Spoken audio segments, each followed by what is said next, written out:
Richard Southern joins us on this Tuesday. Hi, Richard. Good to see you after the long weekend.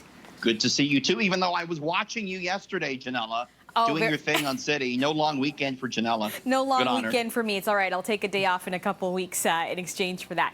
Okay, well, if you don't mind throwing down a few bucks and doing some gambling, casinos are going to be opening up again. So what kind of changes are we going to see? How different will this look?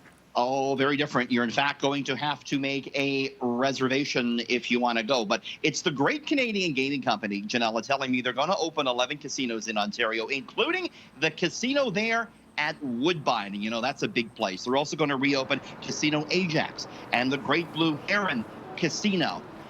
But you can only have 50 people in an inside venue. That's what Queen's Park says. So they're going to have to adhere to these rules. Only 50 people are allowed inside. So you have to plan your trip ahead online, reserve your spot. Only the slot machines, Janella, will be open. The tables will be closed.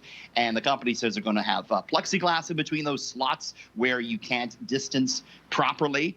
The company says they're happy to do this because they want to bring some employees back to work. But, I go and make my donation to the province once or twice a year, and the fun of it is interacting with the other gamblers at the table. Everyone's having a good time, Yeah. So wait, the slots are open, but the tables are closed. To me, the slots, you're touching that handle. I would want nothing to do with that. Be interesting to see what the response is. But again, only 50 people allowed inside. That's not very many, Janella. Yeah, okay. Those who like traveling sure do enjoy the convenience of our island airport. I used it lots of times for trips to the U.S., but it looks like we're going to have to wait a little while longer to get on a Porter flight from Billy Bishop.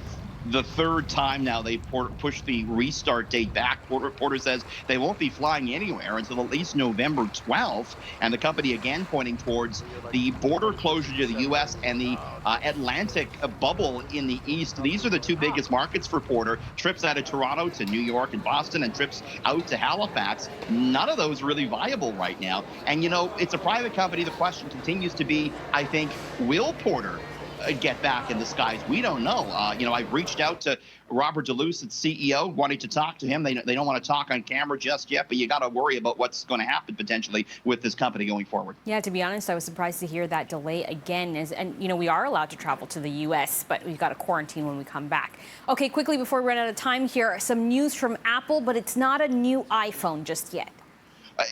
Maybe we'll have to see. They put out this press invitation for an event next week.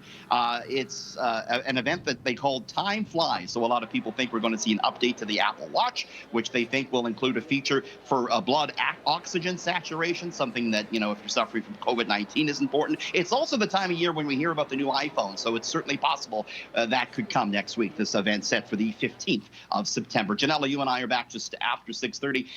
We got a very interesting story, STORY, out of the World Scrabble Championships just after 6:30, looking at that. All right, we'll see you next hour, Richard. Thanks.